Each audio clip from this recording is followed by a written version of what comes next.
ಈದ್ ಸಂಭ್ರಮದಲ್ಲಿ ಮೊದಲ ಬಾರಿಗೆ ನಿತೀಶ್ ಕುಮಾರ್ ಗೈರು. ಅಪ್ಪನ ಪರವಾಗಿ ಪ್ರಾರ್ಥನೆಯಲ್ಲಿ ಭಾಗಿಯಾದ ನಿಶಾಂತ್. ತಂದೆಯ ಅನುಪಸ್ಥಿತಿ ತುಂಬಿದ ಮಗ. ರಾಜಕೀಯ ಸಂಚಲನ. ಪಾಟ್ನಾದ ಐತಿಹಾಸಿಕ ಗಾಂಧಿ ಮೈದಾನದಲ್ಲಿ ಈದ್ ಸಂಭ್ರಮ ಮನೆ ಮಾಡಿತ್ತು. 30 ದಿನಗಳ ಕಠಿಣ ಉಪವಾಸದ ನಂತರ ಸಾವಿರಾರು ಭಕ್ತರು ಪ್ರಾರ್ಥನೆಗಾಗಿ ಜಮಾಯಿಸಿದ್ರು. ಆದ್ರೆ ಇಲ್ಲಿ ನೆರೆದಿದ್ದವರಿಗೆ ಒಂದು ದೊಡ್ಡ ಅಚ್ಚರಿ ಕಾದಿತ್ತು. ದಶಕಗಳಿಂದ ಈದ್ ದಿನದಂದು ಗಾಂಧಿ ಮೈದಾನದಲ್ಲಿ ಕಾಣಿಸಿಕೊಳ್ಳುತ್ತಿದ್ದ ಬಿಹಾರ ಮುಖ್ಯಮಂತ್ರಿ ನಿತೀಶ್ ಕುಮಾರ್ ಈ ಬಾರಿ ಮೊದಲ ಬಾರಿ ಬಂದಿರಲಿಲ್ಲ. ನಿತೀಶ್ ಕುಮಾರ್ ಅವರ ಅನುಪಸ್ಥಿತಿ ಹಲವು ಪ್ರಶ್ನೆಗಳನ್ನ ಹುಟ್ಟುಹಾಕಿತ್ತು.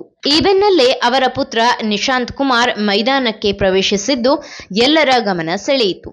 ಜೆಡಿಯು ನಾಯಕನ ಮಗ ಮುಸ್ಲಿಮರೊಂದಿಗೆ ಬೆರೆತು ಈದ್ ಶುಭಾಶಯಗಳನ್ನ ವಿನಿಮಯ ಮಾಡಿಕೊಂಡಿದ್ದಾರೆ. ತಂದೆಯ ಅನುಪಸ್ಥಿತಿಯನ್ನು ಮಗ ತುಂಬಿದ ಈ ನಡೆ ಬಿಹಾರ ರಾಜಕೀಯದಲ್ಲಿ ಹೊಸ ಚರ್ಚೆಗೆ ನಾಂದಿ ಹಾಡಿದೆ. ಇದು ಕೇವಲ ಶುಭಾಶಯವೋ ಅಥವಾ ಭವಿಷ್ಯದ ರಾಜಕೀಯ ಸಂದೇಶವೋ ಎಂಬ ಕುತೂಹಲ ಸೃಷ್ಟಿಯಾಗಿದೆ.